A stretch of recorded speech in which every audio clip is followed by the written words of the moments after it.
There's 5 people in this podcast. Who's not watching? I'm not watching. I got you. A shout out to David Bastionson, our first commenter. Hey! Oh. Hi, David. Nice to see a human being is watching I know. us. David's a good guy. He's solidly a good guy. I'm a human being that's watching us, Ron. Yes, mean, but you're you, inside the zoo, Coda. We've never proven that. I am still getting that we are down. It's streaming for us, for me. I can see it. That's what matters most. Yep. Is okay. See, now I'm gonna go look at Zoom. Nope. We should move on. It'll be great. Okay, fair enough. All right, so our adventure will be set in Aglarond, which I said is far to the southeast of Waterdeep and far to the, southeast also of Moonsea. So, can y'all see the big yellow bloop on the screen? Yep. Okay, so that is Aglarond, and as you can see, it's a peninsula on the Sea of Fallen Stars. The Moonsea and our beloved Elmwood is up here. So that kind of helps place it within Faerun. So Aglarond is the central feature of Aglarond is the Yorewood, which is a ancient elven forest. Eventually, humans settled on the coasts. They had some negotiations with the elves, and the two societies decided to band together to defeat their common enemies. The biggest of which are these folks over here, Thay. Thay is a fascist, militaristic society based on essentially magical power. Thay is sort of the dark mirror of Aglarond in many ways, because Aglarond's government has for a while been centered around people of intense magical power, as has Thay's, but where Thay is, as I said, a fascist dictatorship, basically under the leadership of Zastan, a lich. Aglarond is a representative democracy where most folks kind of get along.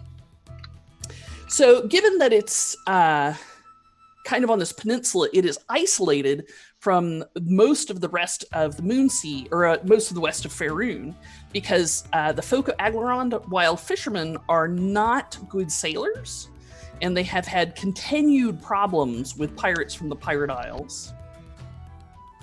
So it has a very small army. Let's zoom in on Aglarond. Has a very small standing army. And they are basically scouts and rangers. They're called the Foresters. They have a few places where they are concentrated, which is the Fortress of Aglarond here. Oh, I should take you guys with me. Oh, yeah, we're on the same page. All right, which is the Fortress of Aglarond here, and Citadel Dantalion here. Capital of the country is over here, Belprintalar. As you can see, most of the towns are along the rocky coast. The Yearwood is home to small villages of people, but no larger settlements. So our heroes are going to be members of the Foresters, which is the standing army of Aglarond. Y'all will be based in Glarendar. And what has happened up to this point is you have been in training. So you've been in maneuvers, both in the Yearwood and in the Umber Marshes here. As well as up into the Shivar Pass and the Tanith Mountains here. Patrolling for refugees coming in from out of Thay, patrolling for Thayan detachments coming in, patrolling for various monsters and stuff that would be making people's lives difficult in and around Aglarond. Anything from large mountain lions to chimeras. Not that y'all have faced down chimeras yet, but certainly some of the troops that have been leading you have. Well, now you have finally gotten to the point where you are 3rd level, and you are what is known at this point is a tracker. As low-level foresters are known as runners, but you have officially graduated into being trackers. And they have sent y'all to Glarendar to get your badges of rank and to be sent off in a small patrol on your next assignment. So that's where the action will start, is in Fortress Clarendar. So let's talk about your characters. With that in mind, they've been in the Aglarondian militia army for basically 2 levels, and y'all have been hanging out for those 2 levels. We know you know each other for at least 2 levels worth of adventuring and maybe more. So I have some pictures of y'all. Let me post them in here. And then let's talk about characters. Hopefully that background gives you a little like brain juice to kind of think about what your character's like and what they're doing.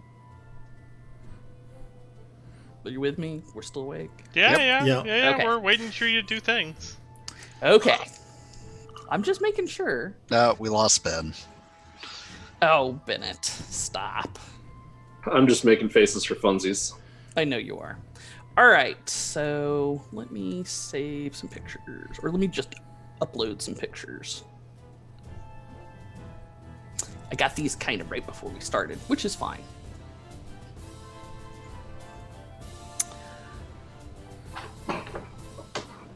While you're waiting for that, do we want to go ahead and talk about our characters a little Let's bit? do that. Who Sure. wants to talk a little bit about their character first? I'll go first.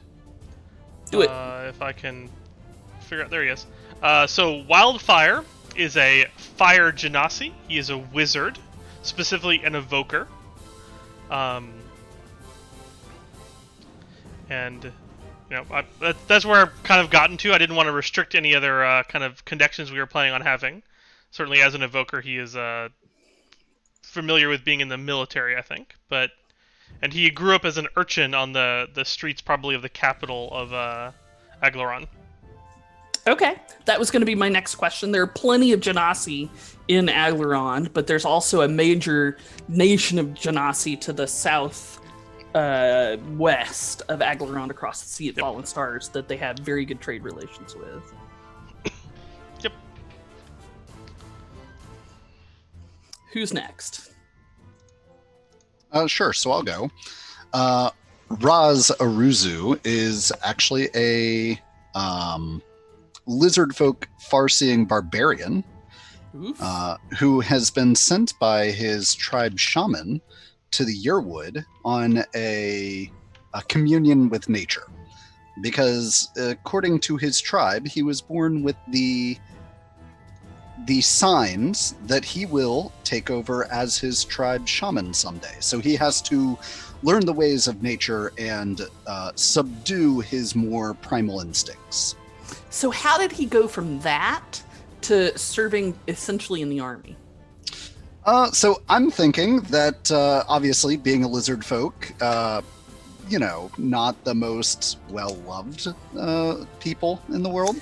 I mean, there's a bunch of them in the Umber Marshes, so there's plenty of them nearby, and it's not impossible, of course, that some of them would blend with polite society in Aglarond.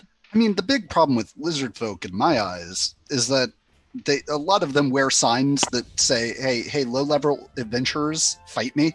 They do. They do. So I imagine that he was probably caught by some low-level adventurers or guardsmen, and in order to fulfill the assignment that was given to him, he bartered or made a deal that he would serve to protect the Yearwood, so that they would not punish him, mostly by, skinning him and turning him into a handbag. Fair enough. He'd definitely be a pair of boots. Ooh, okay, boots. That's fair. All right. So he it was kind of a recruit him or shoot him sort of deal. Yeah, but like I said, he is tasked by his shaman to subdue his more violent nature, so he might not like it, but he's going to do it. Sure, because that making sure that shaman has a good opinion of him is important to him. And you did say him. He uses male pronouns. Okay. Raz does use male pronouns. Okay. Who's next? I can go next. Did you want to turn the music down a little bit? Sure, I will.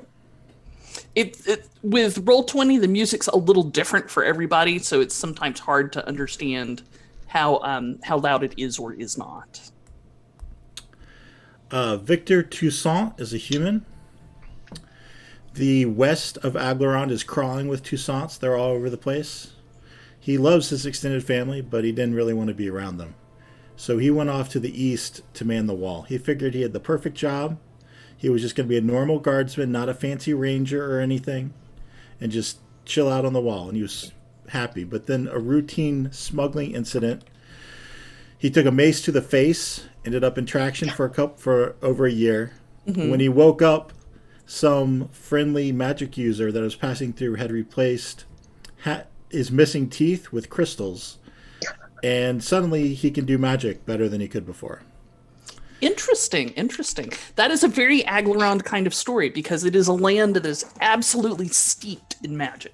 Most of the country is composed of half-elves because you had a big human population and a big elven population, and you end up with half-elves. In fact, something like half the country is half-elves. It's the biggest concentration of half-elves anywhere in the realms known. And because of that, there's a lot of people walking around that can do some really weird magic, and getting your teeth replaced is sometimes just a thing that happens. Yeah, Victor definitely has some elf in him. Yeah.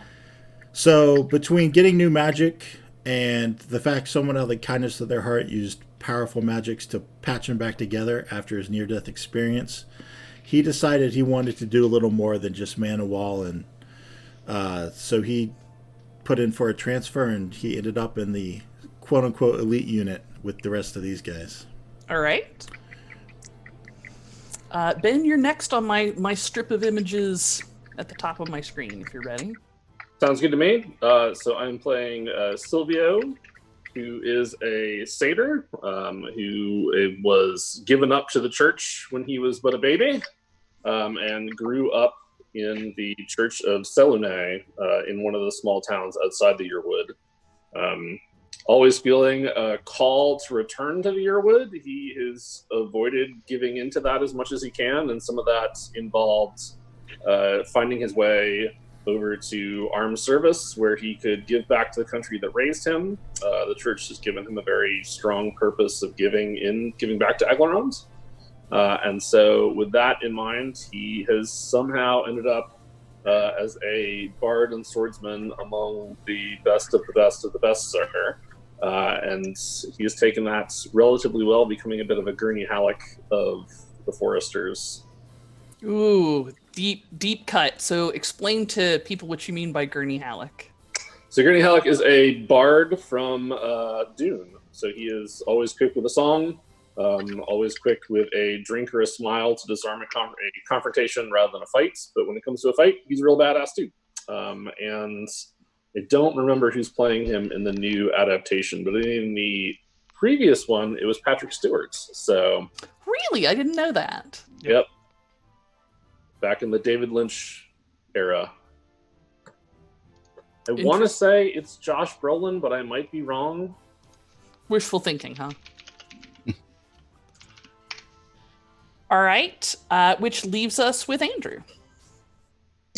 Yes. I'll be playing as Mira Kuroshio, who is a water genasi seamount druid, which is actually an adaptation of the Circle of Land mountain druid for oceanic purposes. I'm not 100% how to fit her in. My original concept was that she is actually a natural philosopher trained in Chesenta and later in Impeltor. And she specializes in oceanic bioalchemy and marsh geomancy. Well, we're right next to the marsh, so... Yeah. I was going to say, marsh geomancy sounds perfect. Is it marsh geomancy or marshomancy? Marshamancy? Marshamancy? No, God, so many words. So I think maybe, she could be, sort of a civilian technician or technical advisor attached to the unit. She could be someone who's in the Aglarondian reserves, maybe attached to the Aglarondian Naval Research Tower. They're lousy sailors in general. Like the Aglarondians don't like getting out of sight of shore. They're kind of a brown water navy.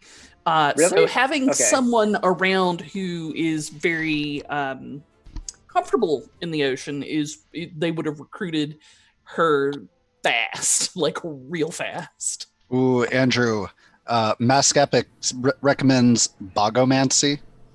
Bogomancy. I love it. She Give who was that? Masked Epic? Give them an inspiration point. Tell your DM you get an inspiration point. Wait, does that mean you'd be able to help us make excellent whiskey?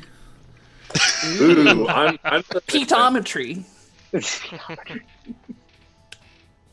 This is about the science and fauna of marsh environments, not some sort of near harvesting of the land for its natural resources. But I mean, while you're there, right? Yes, I suppose. Her primary interest is performing a survey of the fauna and surveying the sort of geomantic potential of the area. All right. Aglarond's foresters would be glad to have her in whatever capacity, given her range of skills and talents that are certainly well needed within the country. All right, so I want to put your names on here too.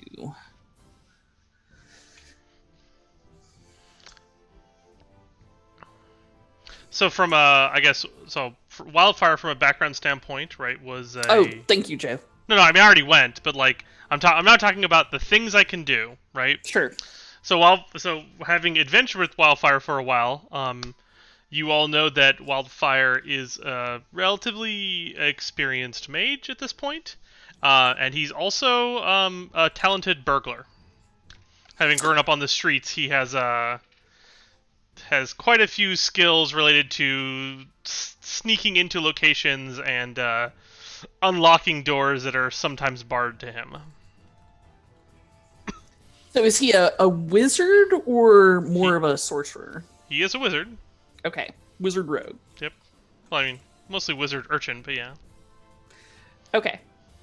I'll just leave it at wizard then for now. And Ron, your character is a magic user of some sort? Fighter. I'm an Eldritch Knight. Oh, okay. So I just came into my magic recently. Got it. I sure like EKs. They are good characters. Oh, and Joe, your character's name is Wildfire? Wildfire, yep. Speaking of which page, RHAS. Oh, I'm so sorry. I was fixing to ask. Okay, we're all meeting these fine folks for the first time. Victor. Oh, you're right. Sorry. And that's Victor's good side. His right side is covered by a truly horrific scar. Oh, okay.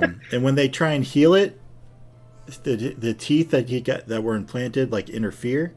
So he would basically have to choose between giving up the teeth and repairing his appearance. And so far, he has chosen to keep the teeth. All right. Are those names and general MOSs correct? Mm-hmm. Okay. So y'all have known each other for 2 levels. So let's call that at least a few months.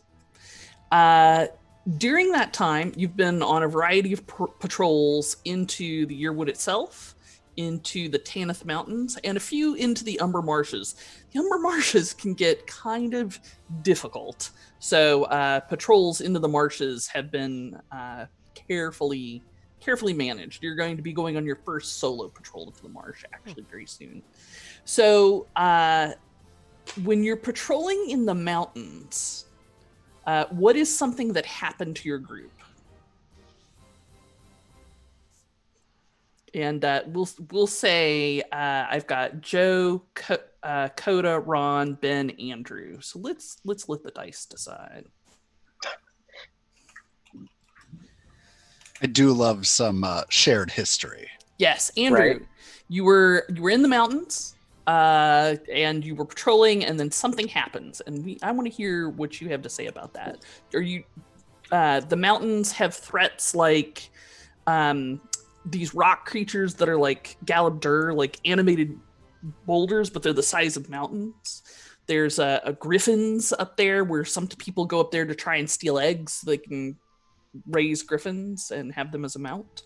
There's goblinoids, ogres, mountain trolls, giant eagles. What'd you run into? I was going to say that we actually get caught in a landslide or a mudslide. Ooh, I like it. What happened? It was raining very heavily. We get caught in this mudslide. If we want to complicate it further, we could be attacked by one of the aforementioned creatures who. You're just setting the scene. You're just setting the scene. Don't get ahead of yourself. We're just caught in this mudslide. Then something happens to us, and that's how we all died in character creation. So, Joe, what happened after y'all were caught in the mudslide? We're caught in a mudslide, Coda, you're next.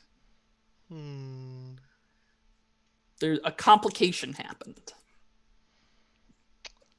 You can also say pass, and I'll skip it over to Coda if you want. Okay, Coda, it's yours.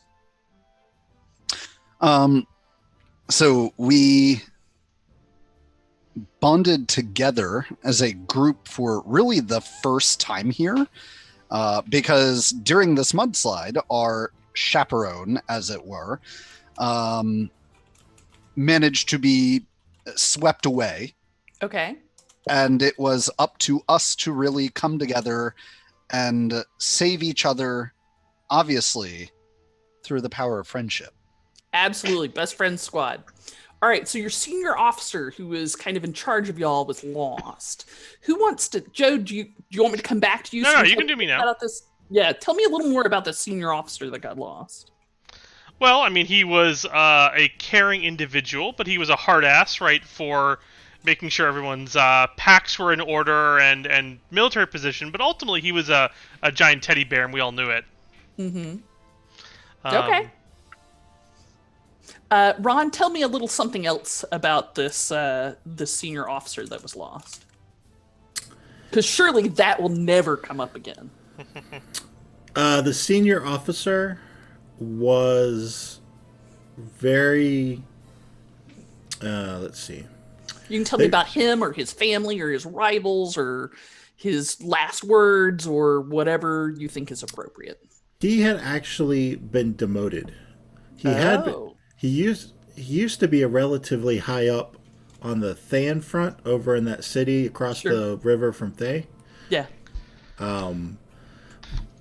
But for some reason that we don't know, we are not privy to, he got knocked down and sent over to the fortress that Aglarond constructed to guard like the middle of the swamp, as opposed to all of its like passes and things like that. But so he's guarding the middle of the swamp, which I'm sure was quite a change of pace. But he did not take it out on us. Okay. And Ben, tell me how this situation got resolved.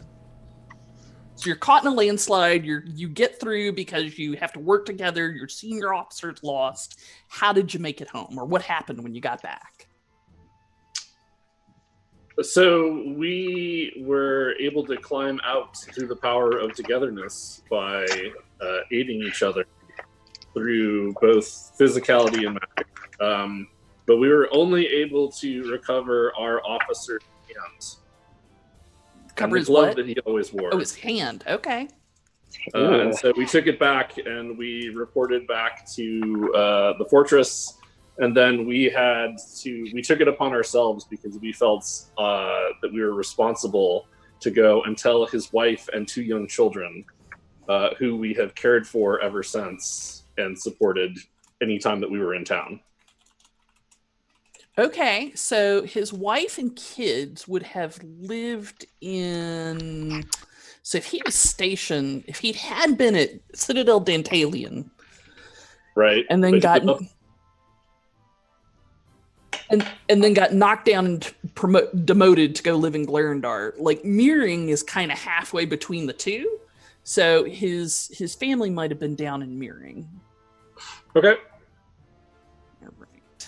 Was this his right hand or left hand? It's very important. Important question. It's his left hand. Gotcha. It would be. It would be. Okay. He was holding up his right arm to shield us from the largest of the rocks. And his left hand was out saying, "No, stay back." And so it was his left hand that had his wedding ring on it, and that's how they knew that it was his. Oh man. They didn't have to take our word for it. I mean, it helps. Just brought back a random hand. It's fine. For sure it's his. Yes. So, what is something that the whole team learned about your character during this terrible event? Andrew, you would be the next in line, but you can pass and we can go to the next person and come back to you if you want. Something we learned about that the character learned about themselves. That everybody else learned about your character. Oh, I see. Ooh. Like what quirk? Like once you've been camping with somebody in the field for a month, you know some stuff about them. What did people learn about Mira? Mira is actually really averse to the sight of blood. It really just upsets her. The hand itself was just really, she was uneasy the entire time they were transporting it back, even though everyone agreed that this was the right thing to do. Interesting. Okay. That's very cool. Joe, what She's is something... also... Oh, go ahead. She's Continue. also very curious about where the rest of the officer went to, because it didn't seem like a mudslide would be the type of event that just so cleanly lop off a hand, as if by a blade, and whisk away the rest of the body. Let me take that note. Sounds like after all, right? She's after all observant. Okay. Good stuff. All right, so that's something everybody learned about Mira. Joe, what is something everybody learned about Wildfire after camping with him in the field for weeks? He does not have a lot of pity on people who don't take care of themselves. Okay, explain what you mean by that. I mean, he conceptually agrees with helping out, the family of the fallen, but he feels like he is being somewhat put upon by this group of people who are looking for handouts more than they are trying to better themselves out of the situation they found themselves in. Especially the 3-year-old. That 3-year-old is a real leech. I mean, he's kind of an asshole about it. Fair enough. Wow. That's really terrible. So this is a big change from Joe's normal characters, who are... I'm not saying they're all paladins. I'm just saying I've seen him play essentially a paladin in many different game systems. We'll see if he reverts.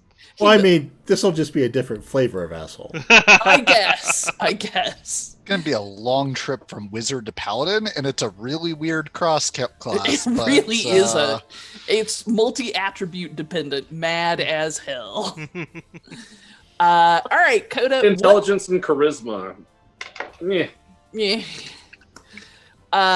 Coda, tell us about what folks learned about Ross after camping with him for quite a while in the mountains. Sure. So at some point, we needed to get across this moving mudslide in a dire straits to tie off a rope. And to do that, Russ kind of went feral for a moment. And you wouldn't really say that a lizard has hackles, but if he did, Russ had basically lifted them and then made a jump that had to have easily been 25 feet.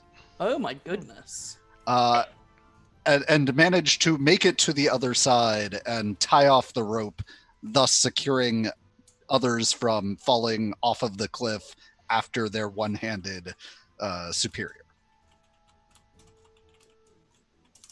Or was he one-handed at that point? When was the last time we saw his both hands on his body?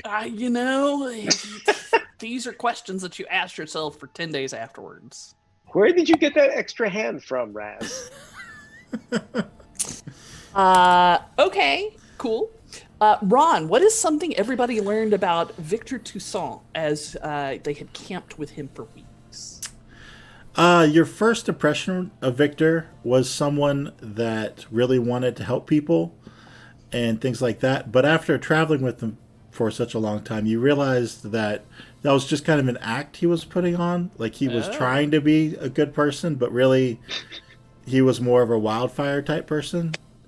But when we lost our superior, that obviously really affected him in that he was somewhat irrational about wanting to try and get to him, to where you all needed to talk him down and tell him that, diving off the cliff or whatever plans he was coming up with were not going to work, and we needed to report back. So he might be slowly changing, but he's definitely not a natural do-gooder. Excellent. All right. I like that. That's a very complicated, intense character. Ben, tell us something that everybody learned about Silvio as you had camped together for 10 days and 10 days. Sure. So Silvio is the opposites of Wildfire. He is there to help everybody get their shit together, make sure everybody's tents get pitched, makes food. Yeah. There you go. Laugh it up. So I just want to clarify for our audience at home that your character's a satyr. I don't mention that, which is why there's much snickering about talking about him pitching a tent. I mean, I'm not going to say no to either way that he might be helping.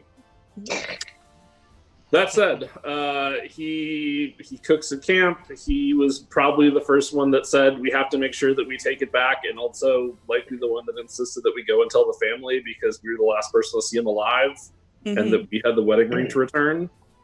So very, very very good and driven to do what they think is right, despite having to drag everyone else along. So does he use he, him pronouns or they, them pronouns? He, him. He, him. Okay. You just put a they in there, and I was just making sure I had everything correct. So he's kind of like the team dad. Yeah, pretty much. Okay. Dirty job, but somebody got to do it. All right. So after this particular incident, you were second level. You've survived being first level. All right. Your second big foray patrol was into the Yearwood. Who wants to start talking about that? Or shall I roll a die to determine? I got it. So when we were adventuring in the Yearwood, we came across an odd set of ruins that we'd never heard described before. They were clearly ancient and full of some kind of mystical power. All right, there actually was a Aglarond society called the Ur, Y-U with an accent mark, I-R, that lived in the Yearwood and has a bunch of ruins there. And they left for reasons unknown about 1,000 years ago. And wood elves actually came in after that and set up their own society kind of in the ruins of the Ur society. So there's all kinds of ruins in the Yearwood. So you found these ruins, and what was interesting about them? Ooh, I got this one. If Joe's okay passing the call. Yeah, go ahead. These ruins were not inhabited by any living creatures, but were actually inhabited by spirits from Fae. Thay, T-H-A-Y? No, Fae. F-E-Y, okay. Yeah. So when you say Fae spirits, are you talking like the ghosts of different types of Fae? Or actual Fae creatures? Why not both? The Feywild. Okay, so you're saying it got kind of Feywildy in there. Yep. Okay.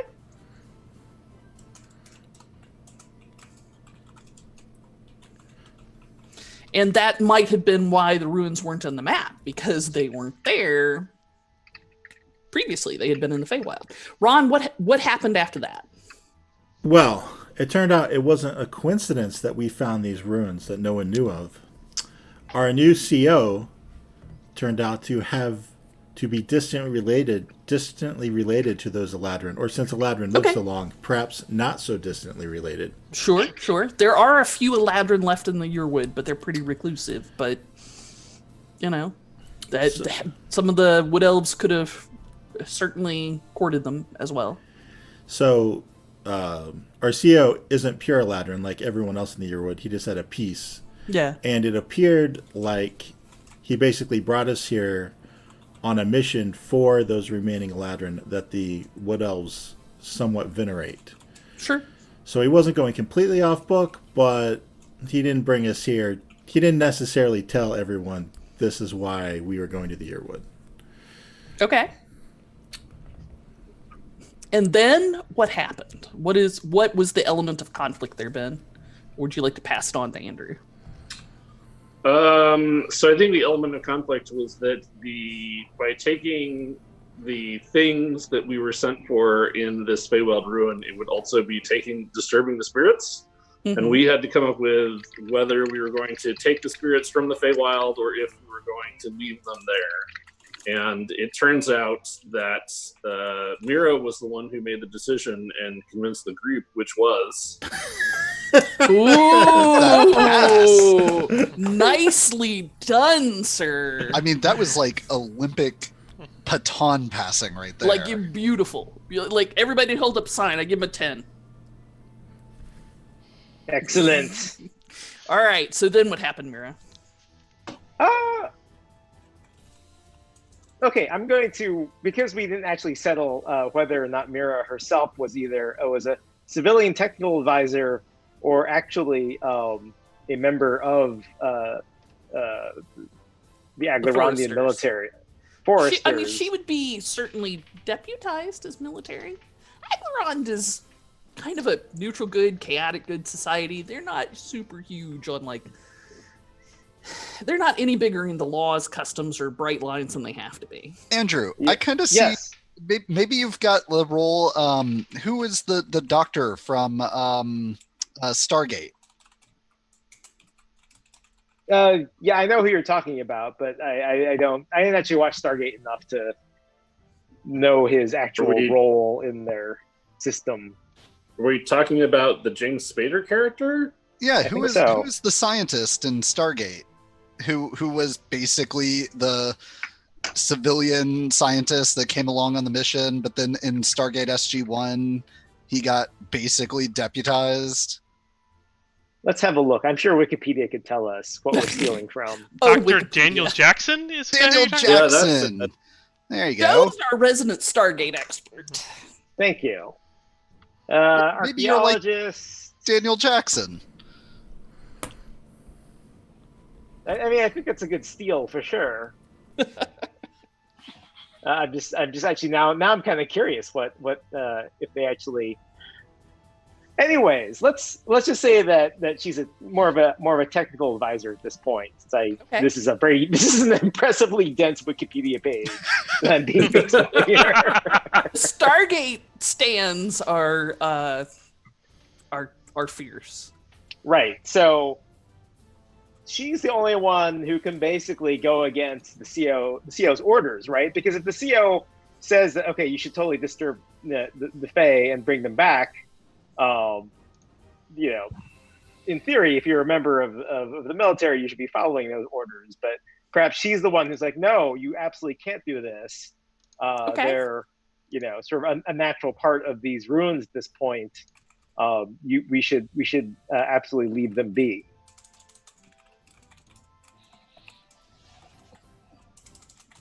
Sounds good. I'm taking notes.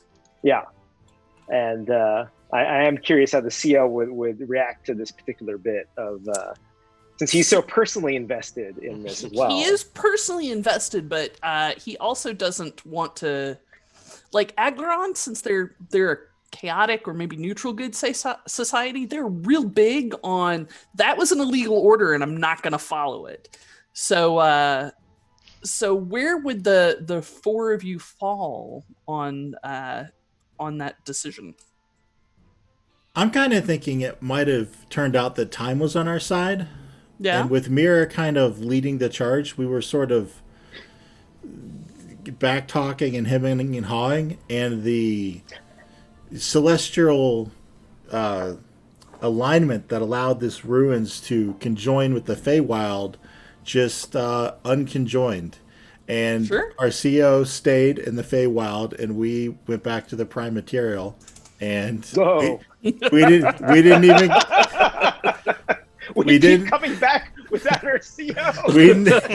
That's perfect, though. That's perfect. We didn't even get a hand this time. Yeah. And that's why on this mission, they're like, look, guys, you Yeah. don't get a CO this time.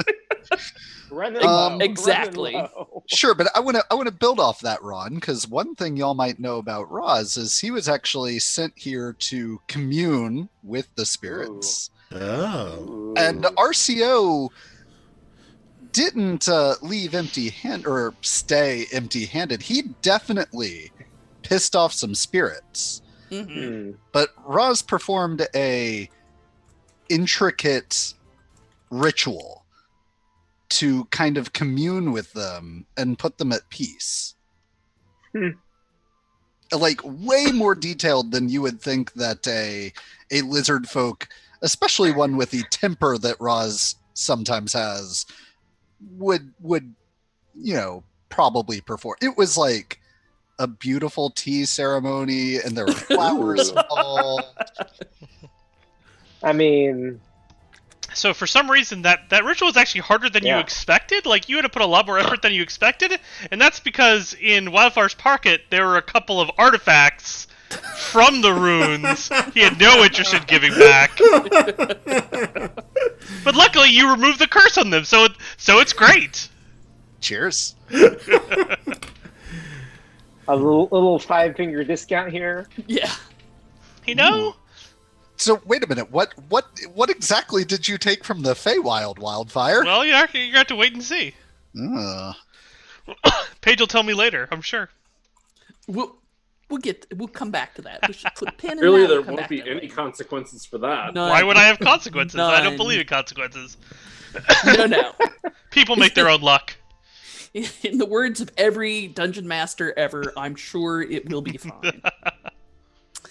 All right. So yes, after that debacle, you definitely, when you got back to Glarendar, they're like, all right, you get 10 days off because you've been in the field for 10 days. But when you come back from that leave, we're going to send you into the Umberat Marshes on your next patrol, and nobody is willing to go with you. So who's our new leader? Because we have to kill them next. That is your problem. Did we all just become Coda? Like, So it turns out this show is only going to have 5 episodes.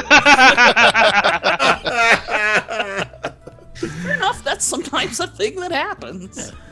All right. So you get some leave for. Oh no, we got back up a step. So during this time in the Yearwood, everybody gets a little deeper insight into your character. And so, what is one really positive thing that they learn about your character during this process? Like, what is the part of your character's personality that is really just the most altruistic, the most good, the most pure, the most wholesome thing that they learn about your character? Who wants to go first? Ooh, that's a lot of thinking. Sure. So It I'll is. go first, and I would like to start by saying that all of my relatives are alive. Sure they are. So Sure we've they never are. we've If- seen them though. if you're yes, so what you may not know, dear reader, dear listener, dear watcher, dear media consumer, is that Coda and this group have been playing games together Coda, you've been at our table for what, a decade now? Yeah, 8 pretty years, much. maybe a real long time. Coda's the new guy, and in that 8-10 years, every time he's had to talk about his character's family in like 5 or 6 or 7 different systems, they all died under very mysterious circumstances. Very mysterious and very suspicious circumstances. I don't know that I would call old age mysterious, okay? If any of them had died of old age, it wouldn't be, except they didn't. Well, except for that one that was old and was, collapsed at the base of the stairs that they definitely didn't fall down after they were pushed by your character. Yes, that's true. That's true. So we'll call Coda's, knowing that Coda's entire no. So family is happy and healthy and what y'all actually learn is that no, his family's all dead. He's going to tell us something else. Is that he actually is a very spiritual person. So he is all about ritual and doing certain rites. Like it's very different than what you assume a lizard folk might be like. Okay. They've got a savage reputation, and he certainly has a temper, but like, he will perform prayers before going into combat. He will perform prayers after combat. Like, he will follow his cultural duties to the T. Is there a particular deity he worships, or is it just kind of okay? I'm sure there is. We'll get to that later. Excellent. He is a deist. Yes. Ooh, nice. All right, so what is something that they learned good about your character? Who wants to go next? I can go next. So you guys all learned about Wildfire that he has a great fondness for his first teacher, right? Someone who actually lifted him out of poverty and kind of taught him, saw some spark of ability in him and taught him his first bit of magic. And he has a great fondness for him and still keeps in contact with him to this day. And this is somebody in Velprintalar? Yep. I will need a name and details at some point in time off screen. Back. All right. Loyal to those who have done good by you. Ron, Ben, Andrew, who's next? I can go. All right. As you've known Victor for longer, his attitude towards all of you has changed, and once you became friends, he is very interested in protecting your interests and standing up for you. It's a marked change from when you were only in the same unit, but now you feel like he would really have your back in a fight or whatever. And that's different from his wanting to do good, which you kind of sense is kind of an act, but him protecting those close to him just kind of comes naturally to him. That is very wholesome. He does kind of bitch about it sometimes. Well, I mean, I have to tell everyone that Wildfire surely didn't steal anything from the canteen. Why would have I? Wildfire is a good person and my friend. What would he even do with that much peanut butter? The question is, I'm certainly not going to summon a group of bears to the city. Not at all. So one thing I think you guys would all realize that kind of applies to most of you at this point as well is that Wildfire is very... once you have earned Wildfire's respect, he would do almost anything for you, right? It's once you are at the point where he feels like he owes you in some way, he is very respectful of that, and he obviously through all of adventures, he definitely feels that way about all of you. But people who aren't all of you,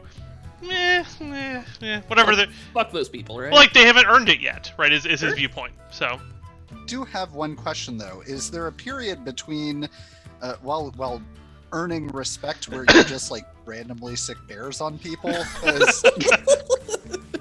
They were hungry. I figured out a way to get a bunch of meat into the city. I don't understand what the complaint is. I need to write something down about bears in the city. Godless that's killing. kind of amazing. What's that? I said bears are godless killing machines. Is that our new? Luckily, they're made of meat, so Yeah. Ben and Andrew, something wholesome and wonderful about your characters. Sure. So Silvio is like, regardless of what they ran into in the Feywild, is charitable to a fault. Like, Okay. it is clear that he would give up his last coin or his last drink of wine or a song for anybody that happened to need it. So if they ran across other spirits in the Feywild that were in need, then it might even be to the point where, like, he's a sucker to help people, but he'll do it. And he'll do it with a smile on his face. He'll be like, no, come on. We're doing a good deed. This will help us. Trust me. Okay. Doing a good deed, trust me. So He'll put that on his tombstone. Yeah, pretty much. So the way you said it, is this generosity particular to Fae, or is it towards anyone? And we only No, it's really... towards anyone. It just happened to be we were dealing with Fae in the Yearwood. Okay. He'll do anything for the Fae, but the rest of y'all can. Well, so particularly in the Fae, like, it was fortuitous that it was a timed thing, because you almost lost him in it too, because he very much did not want to leave. Mm-hmm. There's a very, like, you picked up on it. Like, he was very apprehensive about going to the Yearwood and didn't want to go there. And at some point, he likely spoke of that he always feels and hears a song that lures him back into the depths that he tries to stay away from. The depths of the Yearwood or the Feywild? The Yearwood, because it leads to the Feywilds, and once you go there, you don't want to come back for the most part if you are of the people. And Okay. Silvio is definitely of the people. Yep. So I'm going to write down that he's kind of fighting a lure of the Feywild in the Yearwood. Does that sound fair? Yep. 100%. And I think this actually plugs into Mira's thing, which is during this whole episode in the Yearwood, she really betrayed this sense that she was really reluctant to leave anyone behind. I think Silvio showing these, this sort of draw to the into the wild and the CO just disappearing into the Feywild was really upsetting to her. It was a very long process of her talking to the CO to be even marginally convinced to let him go off on his own devices into the Feywild. It just seemed unthinkable to her to leave someone behind like that. It really had to convince her that it was of his own volition and that he could probably handle himself, which as a druid she was still very skeptical of. He seemed like a, like soft city folk to him, basically, that he would get eaten alive the moment he went in there. But Faye got a Faye, right? Yep. Still very skeptical. She feels like the Aglarond are almost like the domesticated version of Faye that, once having been kept indoors for long enough, couldn't survive a second in the outdoors. I gotta write that down. Yep. Our poor CEO. She's willing to make her opinions known about this sort of thing. So his motivations for leaving us and going to the Feywild are becoming more clear. Yeah. All right. So clearly you've come back from congratulations. You finished second level. You're now third level. In coming back twice without a CO, nobody will lead your unit. Like, they just won't do it. So you will have to decide what leadership structure you're going to use, if any. And Aglarond being Aglarond, if that leadership structure is mob, then that's fine. That's how We'll things do it live. Yes. And you should come up with a name for your unit. I think as far as leaders go, we should probably purchase a chicken, buy it a commission, and just take it with us. Okay. And on the last night of the patrol, it's chicken dinner, huh? Mm-hmm. Yep. Yeah, I mean, delicious. If it makes it that long. Fair enough. And you'll need to come up with some kind of name for your group. That's Ron's job. Yeah. So in the podcast, Ron gave the group a new name about every third show. It was hilarious. We know that Ron isn't actually Zasper, right? We just want to confirm this. He just plays Zasper on the podcast. He's not? Right? Do we need to think about that? Does that deserve to marinate? I don't know that we need to come up with one on the fly. I think we should just let it happen naturally. I think it could be the first part of our. It could be something that happens at the end of our first actual adventure. Yeah, it's good. It's good for names to be inspired from something, as opposed to just being like the Griffin, the Griffins of the Dawn or something. You could be the Orange Company. Wildfire and the Magnificent Four. Yeah, no. Tempting, but pass. And I mean, it sounds good, but no. You excluded the Wildfire from that. But try it on; it'll grow on you. Fine, but only if it's Wildfire and the Magnificent Three, starring Raz. Sounds great to me. I like. So I got two people. Wildfire and the Adequate Four here. Ooh, I'm in. Let's do it.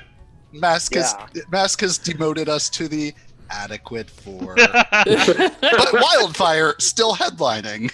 Oh yeah, well. Or wait, does that mean Wildfire is not adequate?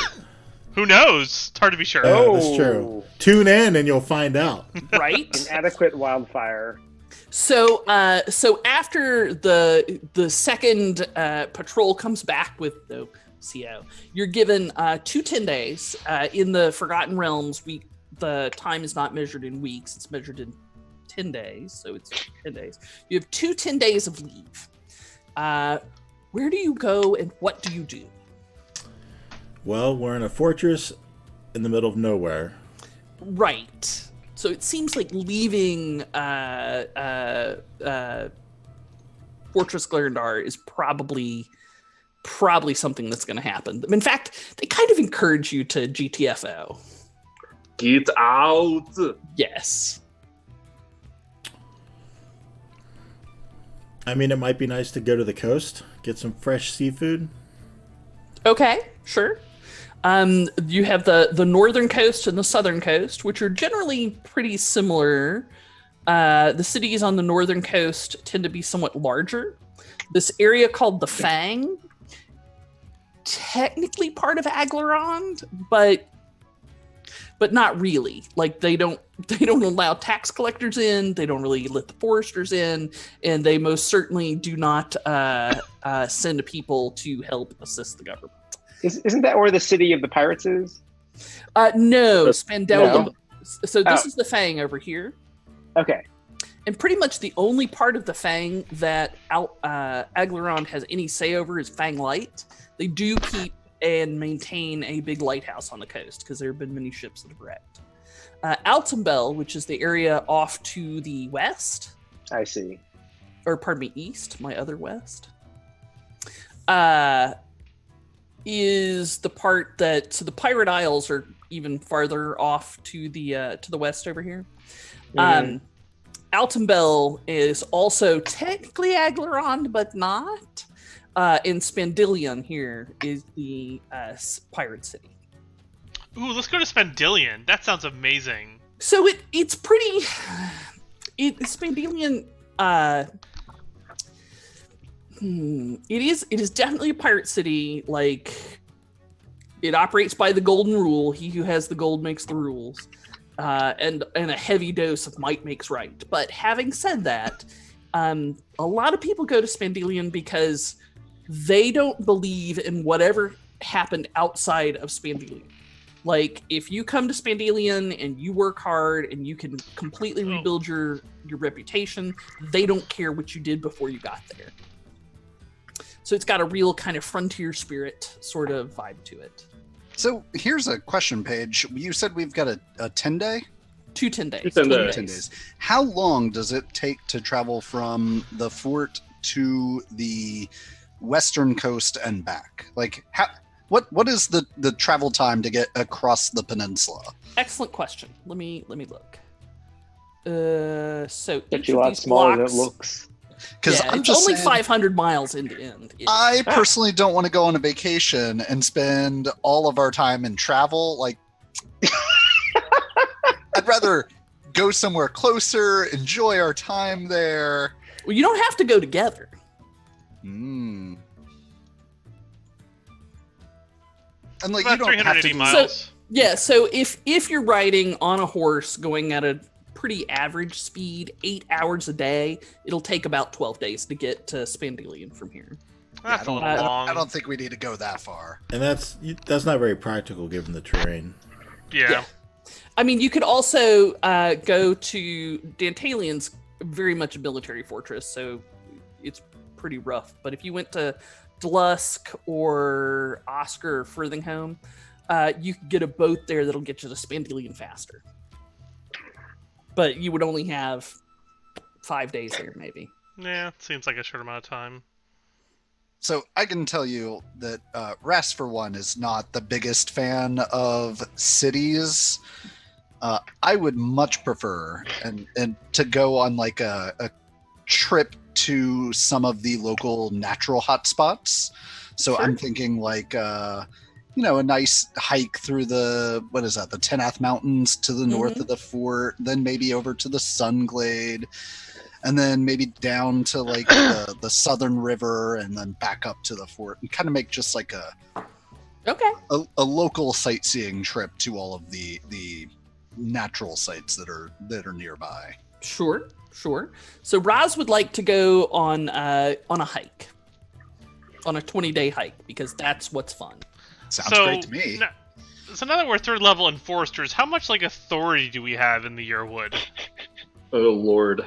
So Oh God. here's the thing. Aglarond is a chaotic good country, so most of their opinion of authority is if you're nice, they'll pay good attention to you. Any commoner will certainly treat you with a modicum of respect, as long as you're not an asshole. And but the Fae of the Yearwood kind of like don't give any fucks. That's fair. There are several Furbolg clans and settlements in the Yearwoods, and the Furbolgs as a group, and they are not monolithic, but as a group tend to be very pro-social, tend to be very altruistic, and so they of course might accord a forester more respect than, say, a settlement of pure elves or mostly elven people. So they're ripe for the picking, you say? Oh Lord. Yeah, I hear they've got some nice sticks you can go swipe. Ooh, go on. I'll probably spend my time actually going back to the capital, Okay. Velprintalar. Yep. And kind of, in essence, lording over all the people who I used to also be urchins with about how awesome I am now. Noted. How far is that? It's That's a hike, pretty far. but Yeah. Like, But once you get to the road, you can go pretty fast, and they have, there are certainly forester posts in and around the area, and you can get change of horses, and you always have a place to stay and food to eat, and they can put you in wagons or even a boat if you want to go faster. Mira is actually going to head to the Fang because she has an ongoing project with some of the fisher folk there Okay. to pull up sediment samples. Now from you're talking various- my language, baby. Yes, from various estuaries and deltas in that whole region for further analysis, of course, via bioalchemist means. Sure. And then, of course, she has this giant stack of papers that she needs to review and has been sitting on for at least the past year during these various journeys. So they keep mailing you more. yes, they keep asking if I need more time or if I should hand it off to a different reviewer. And so she's gonna. I mean, really, we just spent a lot of time holed up in the shack there, trying to get through as many of these as possible. Okay. Andrew, I don't know if druids have access to the spell Farsight. Is that the spell? But I feel like there might be a way for you to modify it to instead of letting you see far away, lets you see really small. Yeah, I think it's a great idea. Eyes of the eagle, but slightly different. I mean, it just like he needs goggles of minute seeing. Yeah. Yes. So, the Fang is mostly a human area. Like Aglarond is full of half elves. Like I said, most of the population is half elves, and even the people who call themselves humans or call themselves elves are often still of mixed ancestry. Right. And most people in Aglarond give no fucks. Like they see humanity to elvishness as a spectrum, and they don't really care. Except in the Fang. Except in the Fang, they desperately care, because a lot of the humans ancestrally who were against partnering with the elves to handle the common threats faced by both societies said, "Fuck it, I'm out," flipped the table and went to the Fangs. So they are, there's a lot of xenophobia there. Mm-hmm. They don't have any idea what to do with Mira, because she's definitely not an elf. Right. Definitely not a human. There are some Tritons that live off the coast, and she's definitely not one of them. So they mostly kind of just leave her alone. Like, they don't treat her very warmly, but they're not mean to her at all. So one of the unexpected links she does have with them, though, is that she is a devotee of Selûne. Okay. Of which most people who work in the sea are as well. Well, I mean, there's a variety of sea gods around, but Selûne is the one favored here. Yes, Selûne. Sorry, that's quite the pronunciation. It's different in the original Elvish. Right. So this is the devotion that she at least shares with, the humans who live in these small sea villages here. Okay. Good stuff. So they'll at least rent her a room and not cast too many, sidelong glances at her. She shows up for, Friday night services, and everybody's kind of like this. But then, the next morning they're modestly nice to her. Who's next? Ron and Ben. Victor will take a jaunt down to, I guess, Laster is the coastal city that'd be easiest to get to. Yes. He doesn't want to go north because up north they're fighting the Thayans, and that doesn't sound like a vacation. They're fighting the Thayans all over. So Thay actually extends to the river Lapinster. So once you cross the bridge at Escalante, you're in Thay territory. Right, but I'm not crossing the bridge. Fair enough. Yeah, but by the time you get to Lasder, you're pretty well behind the lines. And I will take it easy, drink, practice my magic, which is still kind of new for me. Do some correspondence with my family. Okay. So there is... So one thing Aglarond is extremely famous for is its wines. It produces some of the best red wines anywhere in Faerun. The sea cliffs are rocky, but once you get past the sea cliffs into the meadows that are kind of closest to the ocean, they have great terroir. So they produce a variety of very delicious red wines.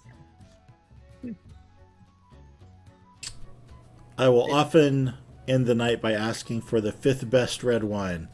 Okay.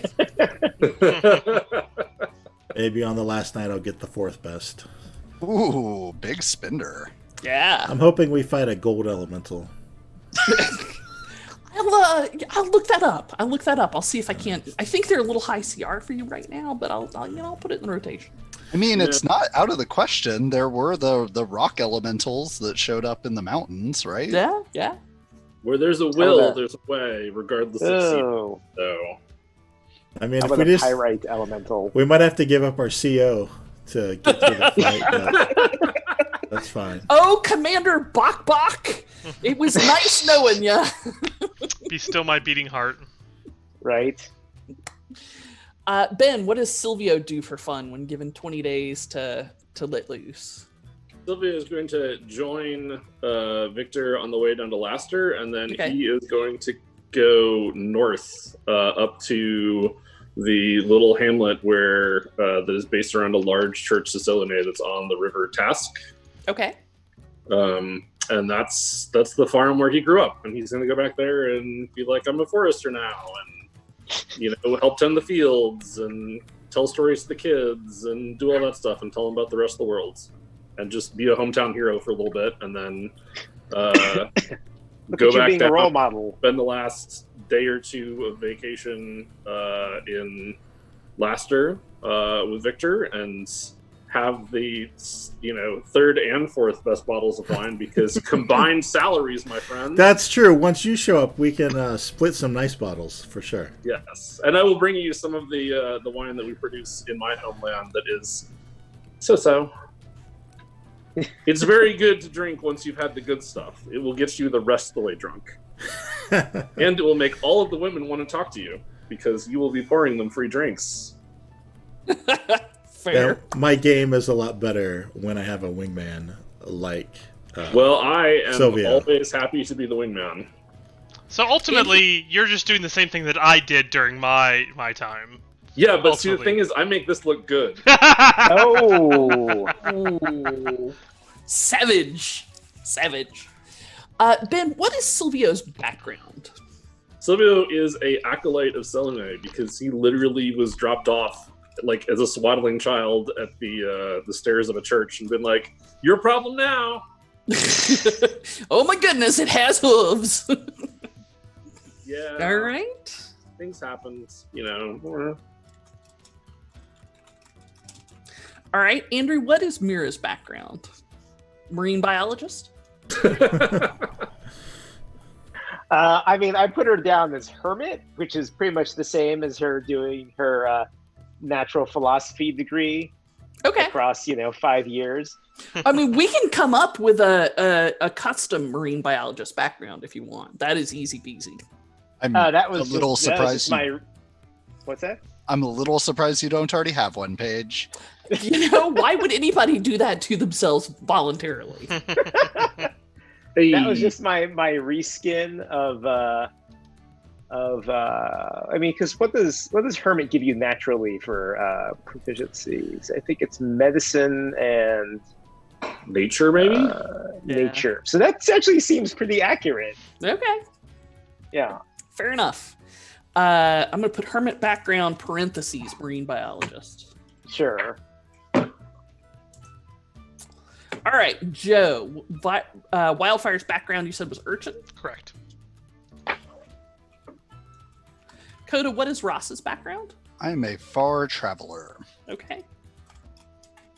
Far travelers are fun. Yeah. Ron, what is Victor's background? Soldier. Okay. That's everybody, I think. Massa Epic recommends Swamp Doctor. Skills, nature, and investigate. And your special power, you can find all the leeches. That sounds pretty amazing. I would like to say, as a professional biologist, I'm real hard to gross out. Like, it's really difficult. Leeches kind of gross me out. Nah, they're really awesome. awful. Would they go for a genasi? I mean... Oh, it's true. Do they have blood? I mean, I don't know. I think they would. Let's discuss the circulatory system of a genasi. Yeah, no, we're not gonna. Yeah, the leeches are kind of. They're magical leeches. They'll go for anything. Yeah, that's true. Especially in the Umber Marshes. So I did look up hermit, and it's medicine and religion. So maybe you'll want to tweak that to be nature. Okay.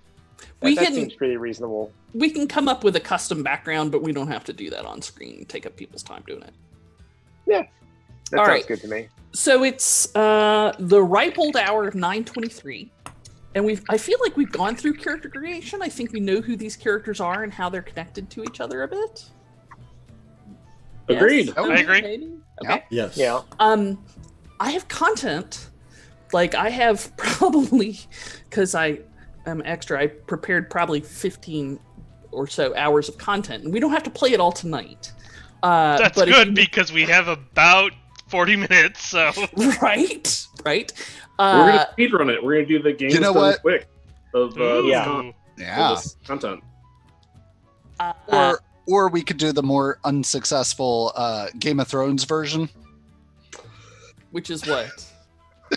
It's great Go until the on. last season. Exactly. We're It's going to where you cram have- 15 hours of content into 40 minutes. Let's go.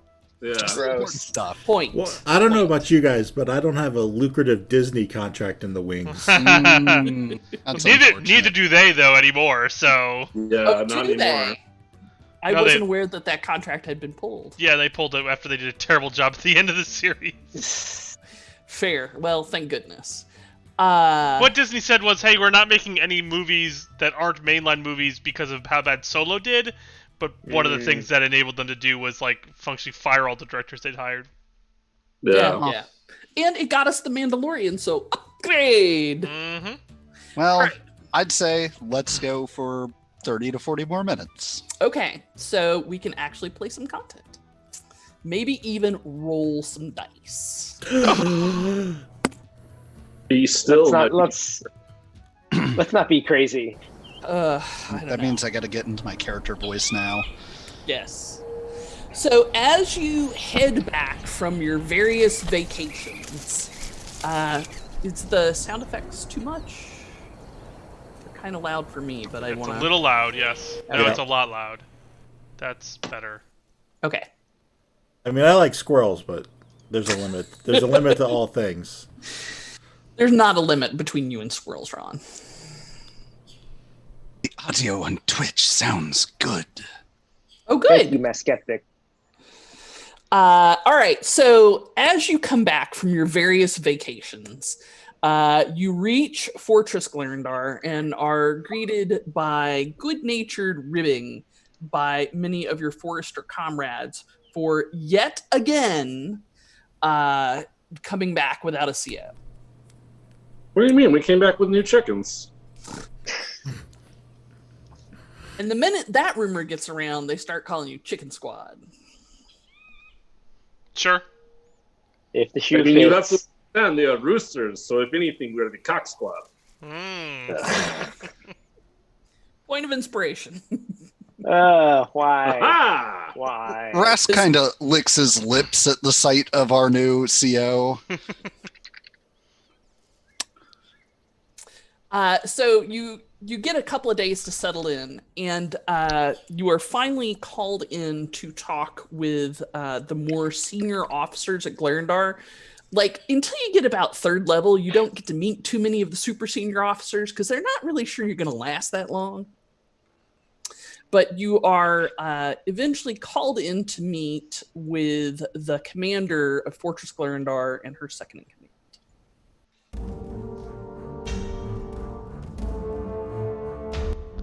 And roll 20 is choosing volume, so. All right. Can you see them? Everyone All right. seems so French. Somewhere in 4th edition, someone decided that Aglarond was very French, and so now it's down. Fair enough. Fair enough. So the second in command of Fortress Glarendar is Perrin Alistrara. He's this fella on the right, and he looks like a stocky, aging, sea-worn pirate of a half-elven man. He has a jocular disposition and is well known throughout Glarendar to be absolutely laid back, easygoing. That's fine. It ain't no big deal until it is. And then he becomes lethally efficient. It's kind of a binary state. Nobody likes seeing him in the second state, so they like to keep him happy. It's a common joke throughout Fortress Glarendar that if Perrin ain't happy, ain't nobody happy. And he greets you in a ready room as you come in and says, "Ah, well, the headless chickens have made it back, I see." We have. Because of the chicken, and you don't have any CO that'll take you. So yes, sir. An excellent vacation was had by all, sir. I don't think that was funny last time you said it. But it was funnier than the time he said it 2 times ago. Yes. But he was quite pissed off that time. He shrugs and takes it good-naturedly. Well, the problem is, ain't nobody willing to go out with you. So apparently you've become your own squad. I don't understand why, but sure. Seems like it has its advantages. I was about to say, it sounds like we should celebrate. This is something that many units take quite a few years to achieve, and we have achieved it quite early. Well, remember, you're missing a CO's advice and experience as well. I mean, I suppose we might be, but, I think it'll be fine.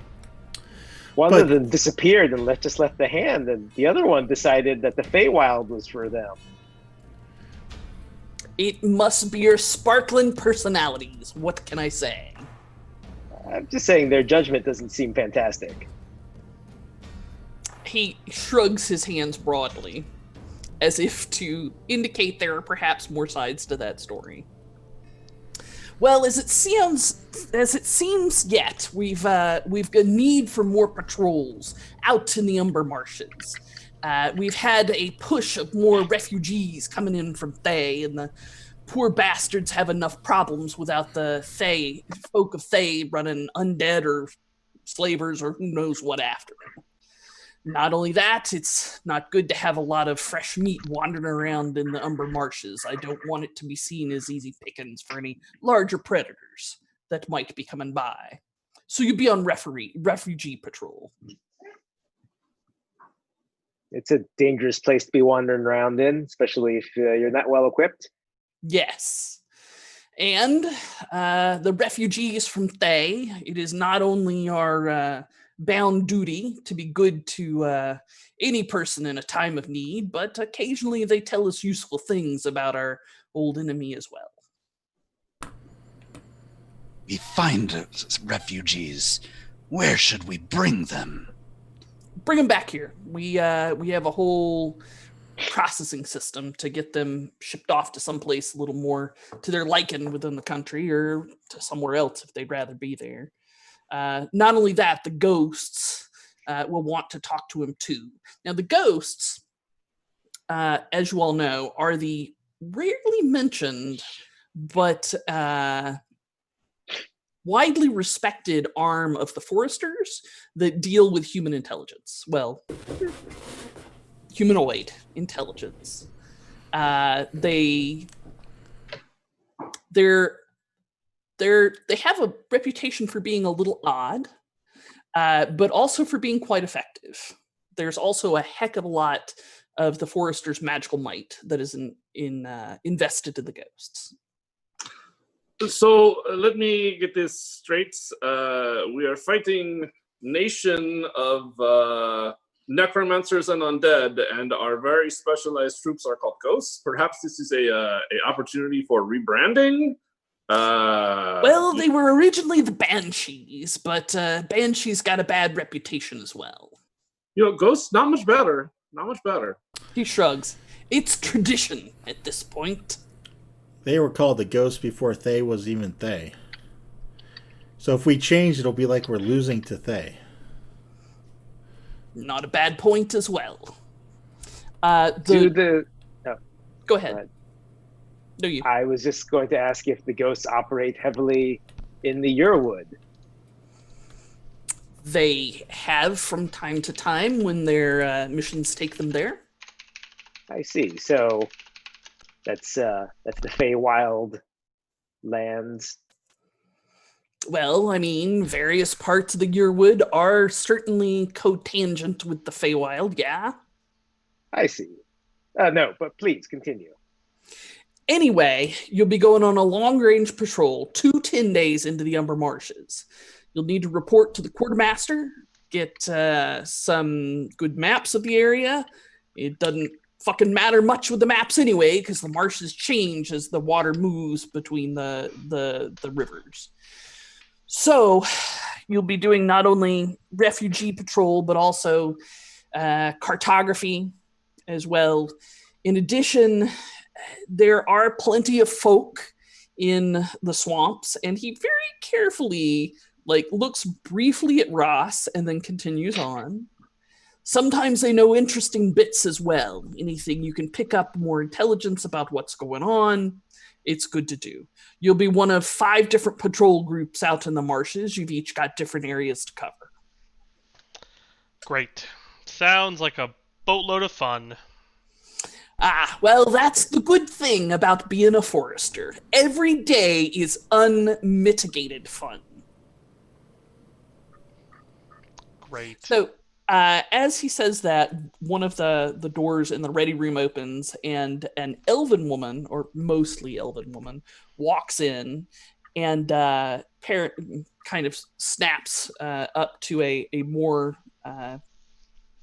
formal postures, and he says, Madame de Brishenteau, these are the... He looks at them, looks at you, and says, do you have a name yet? So one that was in chat was the Squawk Squad. I kind of like it. The Squawk Squad? Squawk Squad. Oh, Squawk Squad? Perrin I looks almost at her. like the Squawk Scarred more. Porque no las dos. Perrin looks at her and says, Madame de Brishenteau, this is the Squawk Squad that getting ready to take the field. And she looks at you with calm, analytical eyes and says, well, if you're heading into the field, then I wish you luck. Ideally, we would be sending an officer out with you, but as you've heard, none will go. If there is one among your number who, when you come back, would like to be the officer in charge of your squad, do let me know. I'll see that the commendation is delivered as appropriate. Are you crazy? Have you seen our reputation, our track record with COs? Only an idiot would take that job. She looks right at Ross and says, yes, I agree, which is why I assumed one of the 5 of you would take it. If you choose not to have a CO, then that's fine as well. I was assuming... We're more of a...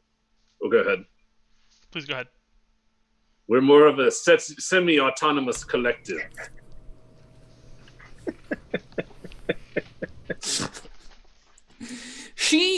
Perrin, cracks a smile, but the half-elven woman, dead serious, just kind of gives you a look and says, well, best of luck. And heads out. So you know that Saladiel de Brishenteau, or Sela, as she's known to her personal friends, it est not y'all, is the commander of Fortress Clarendar. So she didn't have any particular chickens to recommend? She did not. Okay. Cats on stream. Cats on stream. Yay! Our secret weapon. How you doing, It Hugan? is. How you doing, Hugan? He's like, yep, I want love. Probably pull way more viewers if we had actually more cats on more streams. Well, I think we've got 6 people and 4 cats, so... I mean, I can only assume that as we play, we will systematically each be replaced by a cat. And before you know it, it's just going to be 5 cats role-playing. Well, as Actually, much I'm as... hoping... Oh, go Oh, ahead. actually, no, we have 2. Andrew has 2. Joe has 1. Mm-hmm. No, So we're only 1 cat shy. We got 2.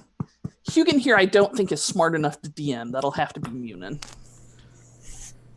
Munin is a very rocks fall, everybody dies kind of DM. Yeah, you're not going to like I'm it. Not going to like it at all. So you're left for the rest of the day to wander in and out of Clarendar to gather your supplies. You can have anything that is mostly reasonable from the PHB. You're each given, in addition, a potion of healing and a potion of antitox. Okay. And a potion of mosquito salve, because it is a real question whether the alligators or the mosquitoes in the Umber Marsh is the bigger threat. And with the idea that the next morning you'll head out into the field. I'm a trained cartographer, so I can get all the map making stuff. Excellent. You may have a point of inspiration for having the right skill set at the right time. Excellent. I'm going to oversee kind of gathering the supplies that I think we might need, which includes, the rations and hunting tools that might be most useful for 10-day exploration into the marsh. 10 days. Two 10-day exploration into the march. Yep. Is that we go 10 days deep and then come back, or you'll be back in 10 days. Okay. So go out a 10-day, come back a 10-day. Yep. And you're given a route. It's you're not given a route. You're given an area to patrol. How you move through that area is at your own recognizance.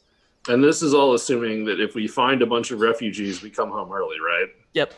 Ooh, early. Yeah, Then they'll just send you back out again. How that's going to play across some of our party. I wonder if we could bring some refugees with us and then turn right around. Might be the most. Go pay some people from one of the local towns to be a refugee. Be refugees. Yes. If all we need to do is find refugees, it's way more effective. Then they'll just turn this back around, though. I mean, but eventually. I mean, not right now. I see. Like, there's some kind of bonus for bringing the most refugees, right? You win. Right, I want to win. We just need one guy who's really great with voices. So as long as you bring Matt Mercer back, you're fine. Excellent. Well, sadly, I have not quite enough illusion to produce this magic. Right then. So anything else you want to requisition from Fortress Glarendar before you head out? So Silvio would like to find out what other squads are going where in the event that either they need help or we need help, so that we can have an idea of where folk are at. Sure. It is not hard to find the 4 other squads that are going out, and you can get your map that you were assigned. Kind of shows your patrol area and everybody else's as well. Cool. But it's definitely an area. Like, you do not get like a line to walk through the marsh, because having been that person, I can assure you, if you take a map and you draw a line on it and say, take a sample at the end of that line, getting there can be damn near impossible. Cool. So the other thing that Silvio wants to do is to plan for us to find refugees, which is to say get extra rations, get extra medical supplies. They actually have refugee kits they send you out with blankets and clothes and food and... Yeah, but are they any good? I mean, they're okay. They're okay. They're not what you would pack, but they're okay. They're a good start. I would pack. Yeah. They don't contain any Oreos. I don't know why they don't have Oreos and why they don't have more wine. So I'm fixing both of those along with actual an extra healer's kit, for instance. Sure. I was going to say, it's funny. You open each one and it's got like a little container of soup in it. And, it's like, welcome. No, it's more like, hardtack and cheese and dried beans. And I mean, they have little packets of salt and pepper and spice, but... So are we going to be... Rice and soy all mixed together? Yes. Are we going to be walking or taking flatboats? You'll be walking. The problem is there's not big enough areas to take flatboats in. Like, you might be able to travel for 2 or 3, 4 hours on a flatboat, but then you'd have to portage it for 2 miles. I mean, Yeah, but Victor's strong, right? I mean, I don't see how this is the problem. Victor is strong, but I just got saddled with a couple bottles of wine, an extra healer's kit, and it sounded like about 20 pounds of cheese. Well, okay. Good point. Wine is heavy. Wine is flat out heavy. Not for long. That's the good news. Wine gets lighter as you go. But I'm planning on using the empty wine bottles to collect some of the marsh waters out there. So we'll be packing back in just as much liquid as we can take out. Oh Lord! Like, should we take like a goat with us or a trained Donkey. alligator or something? I mean, I can bring a snake or a toad. Silvio's a satyr, right? So we've got half a goat. Yeah. I mean, you get the better half, honestly. I mean, I guess part of the problem is there aren't really any pack animals that are like, hey, a swamp. That sounds like fun. I mean, that sounds like fun. I don't, what is your problem, Victor? A pack salamander? You're a pack alligator, maybe, but the lizard folk is about as good as you got. All right, so packing montage set aside, is there anything else anybody actually wants to bring? I mean, but Ras is also strong, so, like, you don't have to carry everything, Victor. Sure. Right. Yeah, I appreciate that Ras is here. What if we got an airboat? You know, there are certain Genasi wizards that probably make those things, but they don't have any of them here. Womp womp. Certainly not for a 3rd level patrol going out. Paige, I will cast Find Familiar to change my familiar's form to a poisonous snake. Okay. Ooh. Seems like venomous snake would be high on Wildfire's list anyway, but Yeah. Normally a bird, because birds are just so useful in cities to find marks and, like, just really great. All right, so the next morning we head off into the marshes. Off Indeed. to the marches, just the 6 of us. Okay. So the Umber Marshes, just to give you a little perspective, are large Too loud. and loud. Are large, and they are little interconnected bits of water. Actually, let's go look at it on the map so you can get an appreciation for where you're at. So if you zoom in on the Umber Marshes,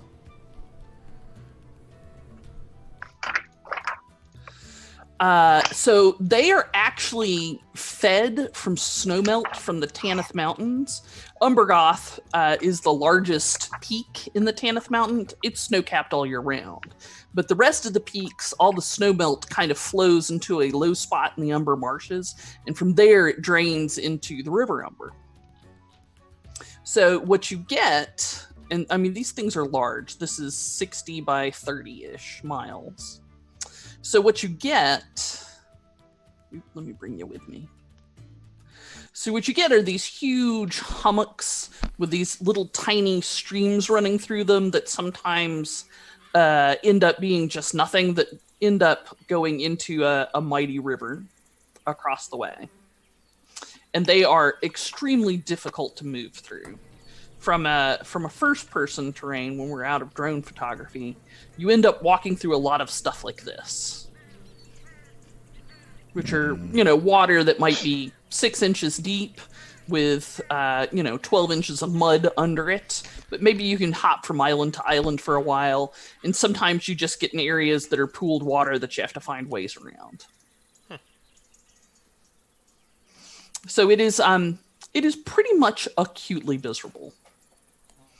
Let's see. There we go. And it is full of all kinds of weird creatures. In addition to mosquitoes and alligators and herons and the occasional osprey that dive bombs you when you get too close to a nest, there's all sorts of other less accommodating monsters there. All right, is this noise too loud here? Should be Turn it down a little bit. All right, so let me drag some tokens onto here. That seems suspicious. What? Why do we need to know that the plants are difficult terrain? Why I would that know. be something we would be concerned with? It's fine, I'm sure. Let me put some tokens on here.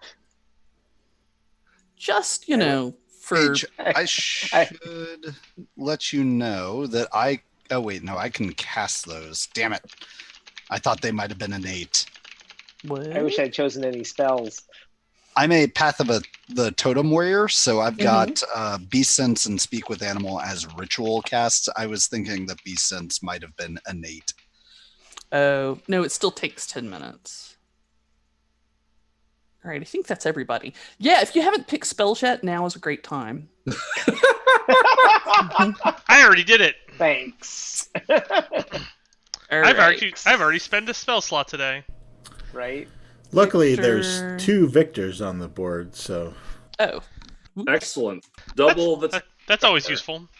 I forgot a Silvio. You cannot forget the best parts. I am so sorry. Man, your little goat feet are probably super miserable. I mean... There's a lot of careful drying of hooves at night, I'm sure. I mean, I have prestidigitation. They stay pretty clean, and then we get into the swamp again, and then they get dirty, and they get pretty clean again. Well, I just meant they're not very Oh, wide. yeah, no, they're sinking, and it's not fun. There's probably some sort of apparatus you could wear, though, kind of like snowshoes, except... Yeah, they're called mutters. Like this Mutter, I barely even know her. This is more than a little autobiographical. All right. All right, you should have control over your tokens. Let me know if you do not. I do. Have fun. Oh, perhaps if I clicked in roll 20. Yep, there we go. Ideally, clicking in Roll20 will help, yes. All right. I'm clicking on the Twitch and ain't nothing happening. I'm content being rear guard, but perhaps the barbarian should be in front. I mean, I just put them in random spots. Y'all do what you like. I will be in front. I know you don't have our best interests at heart, Paige. I'm wounded, Ronald. Wounded. I am on your team. I'm on your side. I'm rooting for you. I have your best interests at heart. So, Paige, as we're traveling through, I am kind of keeping an eye out for like sudden water traps using a staff that is just decked out with flowers. And y'all have actually seen me use this before as part of my rituals, which will frequently start out as me making a ring of flowers on the floor with it. Okay. So let's talk about some stuff. Let me add a table. Stuff and things. Stuff and also things. Insert table. 5. Let's go. We have Silvio. We have Mira. We have Wildfire. We have Ross. We have Victor. Hey, Silvio. If I was a passive perception and a passive insight, what would I be? You would be beautiful, and everyone would see it and be able to tell it in their hearts. Oh, you say the nicest things. That said, Silvio's passive perception is 12, and his passive insight is 13. Excellent. Mira, perception and insight? 15 and 13. Wildfire? I know, it's like 10 and 10. I don't need to know nothing. Ross? I'm really good at investigation, but... Yeah. I have... Mine are 14 and 14, respectively. You have a good character voice, Coda. Inspiration point. Victor? 12 and 10. 12 and 10. Excellent. No reason. Sure, it won't come up. Do I at least spot the giant snake skeleton? Yes. This is, I do not recall where on the internet I found this. It's nice looking. It is nice looking. If I have maps that have a signature or maker's mark on them, I will definitely leave it on there so people can see it. Yes, so there are plenty of bones out there in the marshes as well. D&D Beyond. I should even open that up.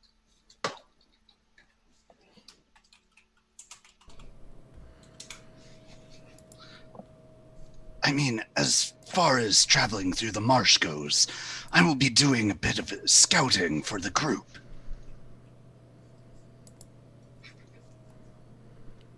So you're saying you want to travel separate from us? Not entirely separate, but far enough ahead that I might be able to plot out the best course to take through the wood or through the wetlands. So are you particularly really hard to do long sentences? So are you particularly sneaky, or are you just being survivally? Mostly just survivally. Okay. Well, then move yourself forward another 15, 20 feet, I guess. All right. So you get to right there. So I've limited the amount you can view because the vegetation blocks sight after about 15 feet. It just becomes hard to see through. And by hard, I mean impossible. And you get to right there and you notice hunched down right here in the brush, there is a large creature that looks kind of like a quadruped. This is probably going to be too loud too. Maybe not. That looks kind of like a quadrupedal plant monster. And you see some smaller ones kind of creeping up behind it. And then you start looking and you notice there are more than one of them. I will stop and kind of hold my hand out, having not left the eye shot of the others, because that would be poor scouting. And I will indicate that there is a predator in the reeds. And as I do, I will slowly remove the longsword from its sheath and crouch down, preparing to pounce on my prey. It looks at you and kind of hunkers down and then does the butt wiggle and leaps at you. Oh, it's such a good thing. This is a safe journey through the and with that, combat is joined. Yay, first combat. Yay. Looks like a job for our CO. Right? If you had one. Well, we brought him along. Somebody's got a chicken. Remember to click on your token before you roll initiative. Yeah. And first token. No. Man. Oh, it worked out good. Once again, roll 20 just does not like my initiatives. But I did roll above a 5, so we're making That's progress. Good.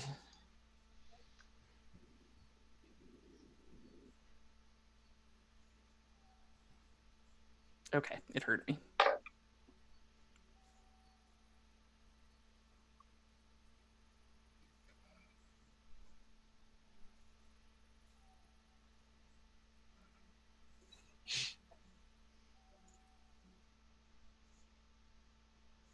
All right. Oh, I'm not done. Nope. Huh. That's a really long initiative track there, Paige. I'm sure it's just an error. It's fine. Clerical error in your favor. Don't worry about it. Well, I mean, we're just figuring it out for the first time. Half of those are going to go away. You know, as soon as she starts CPKing us, it'll be okay. I mean, it's clearly Paige just clicked roll initiative too many times. Clearly. Well, I imagine most, if not all of them, are allies. Yes, yes, of course. Yes. You may have an inspiration point for boundless optimism, sir. All right, I will give it to the squishy wizard. Sounds good. Paige, I'm above the 13.12.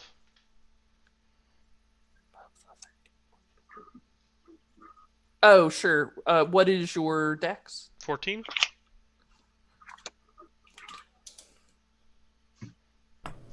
I know. 5th edition says you can do whatever, however the hell you want, and I like making dexterity my tiebreaker.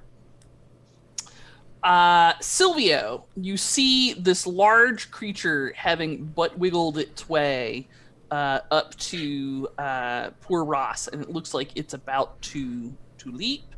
And you also see another small creature over here. You just barely make it out through the vegetation. I see these terrible impelled things. to act. I see these terrible things and I'm compelled to act, but then I remember that our stream ends at 10 and it's 9:59, and so I will be ready to act next Monday when we are on stream again. Excellent. So let's thank you for time check. You may have an inspiration point for keeping us on time. Which means I don't know that anyone needs one, but I share it with the universe. I will take that inspiration. I just gave you one. You're the squishy wizard. You're not a paladin. Nope, he's definitely a paladin. I like how Joe doesn't recognize that in his brain. He's just like, oh, I'll take that one, because the wizard's someone else. Yeah, exactly. Looks like nothing to me. So, did the music start up? Yeah, it did. Okay, good. All right. Next week on Feats and Fables, the heroes of Aglarond find out what happens when our heroes go against the deadly creatures of the Umber Marshes. And what else will they find? Will there be refugees? Will there be patrols from Thay? Will there be gigantic monsters? Find out next week. Will it be Paige's wild gesticulations? Oh, it's always going to be Guaranteed. Paige's wild Guaranteed. gesticulations. Well, those we can't defeat, so. Yes. And a shout out to all of our very first viewers over on Twitch. Guys, if you enjoyed it, be sure to hit that follow button up at the stop. Mask Epic, thank you for the active feed there.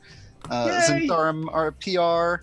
And be sure, guys, that if y'all want more Feats and Fables, check us out on Facebook, Twitter, all the places. And check out the podcast on anywhere you get podcasts.